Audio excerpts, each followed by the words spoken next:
ఈ మధ్య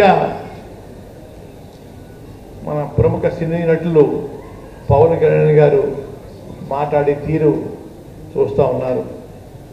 ఎవరో క్లబ్బులు నడిపే వాళ్ళ చేత నన్ను తిట్టిస్తూ ఉన్నాడు ఆయన. అయ్యా దారుణం. జగన్ గారు వచ్చిన తర్వాత నువ్వు ఎక్కడున్నావు, ఎందుకు చేయలేదు ఉద్యమం అని చెప్పి నన్ను ప్రశ్నిస్తూ ఉన్నాడు ఆయనండి. నేనేమన్నానంటే అండి, 5 సంవత్సరాలు తమ చంద్రబాబు నాయుడు పరిపాలనలో తమరు ఏ మడుగులో దాక్కున్నారు, ఎందుకు దాక్కున్నారు, ఎందుకు బయటికి రాలేదు అనే విషయం చెప్పండి అయ్యా, అప్పుడు నేను మాట్లాడతాను. నాకులాగే మీరు ప్రెస్ మీట్ పెట్టి నన్ను తిట్టండి, ప్రశ్నలు అడగండి, అన్నింటికి చెప్తాను. నేను అడిగే ప్రశ్న కూడా మీరు సమాధానం చెప్పాలి. అంతేగాని ప్యాకెట్ క్లబ్లో ఉన్నట్టు వాళ్ళతోటి మాట్లాడించకండి. దమ్ము ధైర్యం ఉంటే మగాడైతే నన్ను ప్రెస్ మీట్ పెట్టి తిట్టండి, రెడీగా ఉన్నాను సమాధానం చెప్పడానికి. అంతేగాని చాటు నుండి తెరకాల నుండి మాట్లాడించడం కాదు, అది మగతనం అనిపించుకోని చెప్పేసి పదే చెప్పినా కూడా ఆ మనిషికి పౌరుషం రావట్లేదండి. మన ప్రియుడగా చెప్పారు ఇందాక రామాంజన్ గారు. ఆ మధ్య ఈశ్వర పర్యటనకు వచ్చారండి. వచ్చినప్పుడు కత్తిపూడి వచ్చారండి, తర్వాత పిఠాపురం వెళ్ళారు. కాకినాడ వచ్చేటప్పటికి ఎవరో కాగితం ఇచ్చారటండి. నన్ను బూతులు తిట్టడం స్టార్ట్ చేశాడు ఆయన. బూతులు తిడితే నేను 2 ఉత్తరాలు రాశానండి ఆయనకి. ఒకసారి రాసి రంగా గారి హత్య తర్వాత నుంచి జరిగిన సంఘటనని రాశానండి. అయ్యా అప్పుడు తమరు ఎక్కడున్నారన్నయ్యా, ఎందుకు స్పందించలేదన్నయ్యా, రంగా గారు టీయో కాఫీయో ఇచ్చేయని చెప్పి తమను వీడియోలో పెట్టారు కదన్నయ్యా అని అడిగితే కోపం వచ్చిందండి. కోపం వచ్చి ఆ క్లబ్బులు నడిపి ఆయన చేత ముదుగా భద్రామ భార్య చచ్చిపోయింది, శవాన్ని చూడడానికి వెళ్ళండి, ముదుగా భద్రామ కొడుకు చచ్చిపోయాడు, శవాన్ని చూడడానికి వెళ్ళండి, ముదుగా భద్రామాన్ని ఏపరొట్టేసి మెడలో అమ్మవారు బలిస్తున్నాం అని ఈ విధంగా ఘోరంగా అవమానించే మాటలు చెప్పడం, పలికించడంతో పాటు 5 రూపాయలు 10 రూపాయలు నాకు అమ్మోలు చేయించారనయ్యా. అయ్యా మీ స్థాయి 5 రూపాయలైనా 10 రూపాయలైనా, మనిషి 1 లక్ష రూపాయలు చెప్పనా, రోజుకి 100 మంది చెప్పనా, అమ్మోలు చేయండి అయ్యా తీసుకుంటాను, నాకు ఖర్చులు సరిపోతాయి. 5 రూపాయలు 10 రూపాయలు ఏంటి మీ స్థితి ఇదేనా అంటే సమాధానం లేదండి అయ్యా. రామాంజన్ గారు ఎక్కువ మెసేజ్ పెట్టి వారు మాట్లాడే బూతులకి సమాధానం చెప్పారన్నయ్య. నా తరపున వారి కృతజ్ఞతలు చెప్పుకుంటాను సంభావిస్తున్నాను అయ్యా. చెత్తాడి మెసేజ్లు చెత్త మెసేజ్లు పెట్టించి నన్ను అవమానిస్తూ ఉన్నారన్నయ్య. జగన్మోహన్ రెడ్డి గారు అది ముఖ్యమంత్రి కాకముందు జగ్గంపేట వచ్చారండి. వచ్చినప్పుడు ఈ కాపులు రిజర్వేషన్ అంశం నా పరిధి కాదు, కేంద్ర పరిధి అని చెప్పి వారు చెప్పడం జరిగిందండి. ఆ తర్వాత వారు అధికారంలోకి వచ్చారు. ఎందుకు అడగలేదు అని అన్నప్పుడు ఇంకో మాట కూడా చెప్పానండి, ఏ మడుగు దాకా పక్కన పెట్టండి, మీరు చేయొచ్చు కదా ఉద్యమం, మీకేం కర్ఫ్యూ విధించలేదు కదా, నేను అడ్డుపట్టలేదు కదా, నేను చేతకానోడిని, వయసు పెరిగిపోయినోడిని, అసమర్థుడిని, కూర్చుంటే లేవలేనోడిని, మీరు చేయొచ్చు కదా, ఎందుకు చేయలేదని చెప్పి అడిగారు. దానికి కూడా సమాధానం లేదండి అయ్యా. పిఠాపురంలో ప్రజలనండి 1,00,000 ఓటు మెజార్టీతో గెలిచారటండి. 2 రోజుల నుంచి 3 లక్షల ఓటు మెజార్టీతో గెలుస్తా అని చెప్పి 2-3 రోజుల నుంచి మళ్ళీ ప్రచారం జరుగుతూ ఉందండి. జగన్మోహన్ రెడ్డి గారు కోట్లాది రూపాయలు కుమ్మరించి ఓటుకి 1,00,000 రూపాయలు చెప్పిన ఇచ్చి అక్కడ నన్ను ఓడించిన ప్రయత్నం చేస్తున్నారు. అయినా సరే నేను 3 లక్షలతో గెలుస్తా అని చెప్పేసి ప్రగల్భాలు చెప్తా ఉన్నారన్నయ్య. అయ్యా అంటే పిఠాపురం ప్రజలు డబ్బు కమ్ముడైపోయే మనుషులుగా, అంటే మనకున్న జబ్బు ప్రజలు కూడా అన్ని చేస్తున్నారన్నమాట అండి. పూర్వం పచ్చగా ఉన్నవాడికి లోకం అంతా పచ్చగా ఉన్నట్టుగా వారికి ఒక జబ్బు ఉందండి. ఆ జబ్బుని ప్రజలకి అందించేస్తూ ఉన్నారు.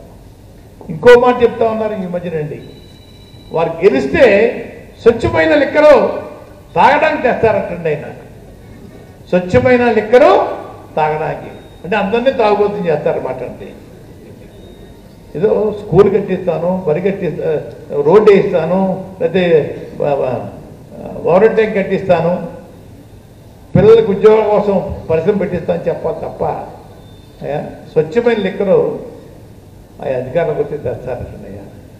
ఇది వారు చెప్పే మాటలు. అయ్యా వీరు అలాగా ఆ 20 సీట్లకి ముఖ్యమంత్రి అయిపోతారట.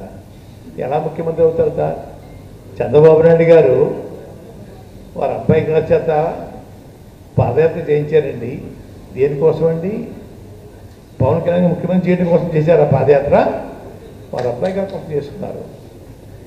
నేను ముఖ్యమంత్రి ముఖ్యమంత్రి ముఖ్యమంత్రి చెప్పేసి తన్నా అంటున్నాడు. అయ్యా అన్నా కూడా సిగ్గుపట్టలేదు ఆయన. యువకాలం పేరుతో పాదయాత్ర మీకు కోసం చేశారా? నాకు కోసం చేశారా అండి? మాకు ఇస్తారా ముఖ్యమంత్రి పదవిలో? ఎంతగా ఉన్నాయి, అసహ్యంగా ఉన్నాయి మాటలు. విన్నా కూడా గౌరవంగా లేవు సార్. ఈ మధ్య ఇంకో మాట అండి, వారికి అధికారం వచ్చేస్తే వారి కూటమి చంద్రబాబు నాయుడు గారు వీరు వచ్చేస్తే జగన్ గారు ప్రవేశపెట్టిన సంక్షేమ పథకాలు పక్కాగా అమలు చేస్తారటండి. ఈయన అమలు చేసేదేంటి? వాళ్ళు చేయట్లేదండి. అది చేత కదా ముఖ్యమంత్రి గారికి. ఈ పథకాలు పక్కాగా అమలు చేయడం కోసం మా కూటమి అధికారం ఇవ్వండి, మా చంద్రబాబు గారు నేను అమలు చేస్తాను. ఎందుకంటే ఆ సంక్షేమ పథకాలు పక్కన పెట్టి దాంతోపాటు ఇంకో 10 రకాలు సంక్షేమ పథకాలు ప్రవేశపెడతానని చెప్పి చెప్పడానికి దమ్ము లేదండి. ఇవి చేస్తారంట. ఇవి చేయడం కోసం ఆయన అవసరం ఉందా మనకంటే? ఇప్పుడు ఈ రకమైన భాష, ఈ రకమైన అబద్ధాలు, ఆవేశం, ఉద్రేకం, ఏదేదో మాట్లాడడం. మన దగ్గర పనిచేసే మనిషిని కూడా కాలేసి భూములు తొక్కేస్తానని చెప్పి మాట్లాడలేము. గౌరవ ముఖ్యమంత్రి గారిని పీకెట్టి ఎంత తొక్కేస్తాడట ఆయన. ఎంత అసహ్యంగా మాట్లాడతాను మన తాడపూడి మీటింగ్లో. దారుణంగా ఎవరన్నా పడతారా సార్? ఆ మాట అంటే కాల్ తీసేస్తాడు ఆ మనిషి. అలాంటిది ముఖ్యమంత్రి గారిని అగౌరవమైన భాషలో మాట్లాడడం ఎంతవరకు సబు ఆలోచించండి అయ్యా. గౌరవప్రదమైన భాష మాట్లాడి గౌరవప్రదమైన రిప్లై ఇవ్వాలి తప్ప ప్రజలకి ఇదా సార్ మాట్లాడేది? ఆలోచించండి అయ్యా. ఇంచుమించుగా 20 ఎన్నో సీట్లు ఉన్నాయంటున్నారు. అవి కూడా త్యాగం చేసేసి పార్టీ క్లోజ్ చేసేస్తే బెటర్ అమ్మో నాకు అనిపిస్తా ఉంది. త్యాగ పురుషుడి పేరు చిరస్థాయిగా ఉండిపోతాయి. ఇంకండి వారు షూటింగ్కి వెళ్ళడం కోసం, సినిమాలు నటించడం కోసం ఎమ్మెల్యే పదవి కావాలా? ఈ ఎమ్మెల్యే పదవితోటి ప్రజలకి సేవ చేసే మనిషిని దూరం చేయడం సబువా? వీరేమో షూటింగ్లో ఉంటారండి, చుట్టూరు బౌన్సర్లు ఉంటారండి. ఒక్క మనిషికి 50,000 రూపాయలు జీతం అంట. 2 కేజీలు కోడి మాసం తింటాడండి ఆ బౌన్సర్లు. అటువంటి వాళ్ళని చుట్టూ పెట్టుకుంటే ఓటేసిన ప్రజలకి వీళ్ళు ఏం సేవ చేస్తారు చెప్పండి సార్? సేవ చేసే పరిస్థితి లేదు. ఫోను నెంబరు ఒక్క దగ్గరనే ఉందామో చూడండి సార్, తెలుసుకోండి. కావాల్సింటే ఒక్కరితో ఉన్న ఫోన్లో మాట్లాడటమే తెలుసుకోండి సార్. ఫోన్లో మాట్లాడాలండి. ఫోన్ నెంబర్ మనకు ఎవరో అక్కడ ఎవరెవరో ఉంటారని అంతే. ఈ అమాయక ప్రజలు ఓటేసేసి అక్కడ పడిగా కాయారటండి.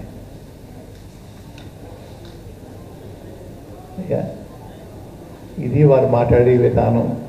వాళ్ళకి ఎమ్మెల్యే పదవి కావాలండి. మనమందరం కూడా ఈ పార్టీని 2024లో ప్యాక్ చేసేసి పంపించేస్తేనే రాష్ట్ర ప్రజలు బాగుంటారన్నయ్యా. అయ్యా మీరు పదవి కోసం రాలేదన్నయ్య రాజకీయాల్లోకి. చంద్రబాబు నాయుడు గారి ఎస్టేట్కి జన్మ మీదగా వచ్చారన్నయ్యా. వారు బాగే మీకు కావాలా, వారి బాగే మీకు కావాలి తప్ప ప్రజల బాగు ప్రజల కష్టాల్లో పంచుకోవడానికి రాలేదన్నయ్యా, గమనించండి.